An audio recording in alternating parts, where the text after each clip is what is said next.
বন্ধুরা, আজ আমি শেয়ার করতে চলে এসেছি জিভে জল আনা একটা রেসিপি, বাতাবি লেবু মাখা, যেটা কিনা স্বাস্থ্যের জন্য তো ভীষণ উপকারী আর খেতেও কিন্তু বেশ মজার লাগে। তো দেখো বন্ধুরা, নিয়ে নিয়েছি বাতাবি লেবু।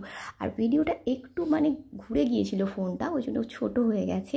দেখো, বাতাবি লেবুটাকে ভালোভাবে ছাড়িয়ে নিয়েছি আর গায়ের খোসাটা ফেলে দিয়ে দেখতেই পাচ্ছ ঠিক এই রকম হয়ে গেছে। এবার ভালো করে জল দিয়ে একটু ধুয়ে নিয়েছি, নিয়ে কিন্তু আমি এখান থেকে কিন্তু বাতাবি লেবুটা ছাড়িয়ে নেব।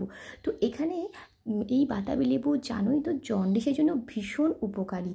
আর এই বাতাবি লেবু স্বাস্থ্যের জন্য জাস্ট যাদের সুগার থাকে বা প্রেশার থাকে, বাতাবি লেবু খাওয়া কিন্তু খুব ভালো।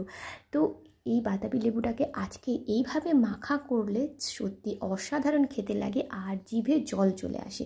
তো দেখো, বাতাবি লেবুটাকে ভালো করে ছাড়িয়ে নিয়েছি, প্লেটের মধ্যে তুলে নিয়েছি আর কিছু মশলা নিয়ে নিলাম। মশলা বলতে গেলে নিয়ে নিয়েছি চাট মশলা, সামান্য কাশ্মীরি চিলি, বিট নুন, আর নিয়ে নিয়েছি একটা ভাজা মশলা যার মধ্যে আছে ধনে, জিরে আর পাঁচফোড়ন।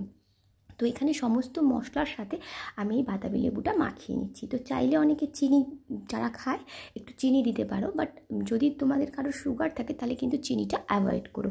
তো চিনি ছাড়া কিন্তু এইভাবে মাখিয়ে কিন্তু সবাই খেতে পারো, ভীষণ খেতে ভালো আর স্বাস্থ্যের জন্য ভীষণ উপকারী। তো বন্ধুরা, যদি তোমাদের রেসিপিটা ভালো লাগে অবশ্যই আমার চ্যানেলটাকে সাবস্ক্রাইব করে দিও, লাইক কমেন্ট শেয়ার করো আর আমার পাশে থেকো।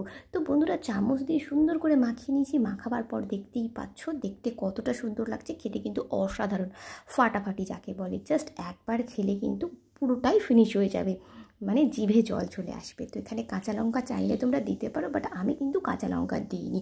এখানে আমি কাশ্মীরি চিলিটা দিয়েছি আর ওই যে ধনে, জিরে, পাঁচফোড়ন গুঁড়ো, ওর সাথে কিন্তু শুকনো লঙ্কাও গুঁড়ো করা রয়েছে, তো সেই জন্য কাঁচা লঙ্কাটা অ্যাভয়েড করছি। তো বন্ধুরা, আজকের ভিডিওটা এখানেই শেষ করছি। দেখা হচ্ছে আবার পরের দিন। Bye bye bye.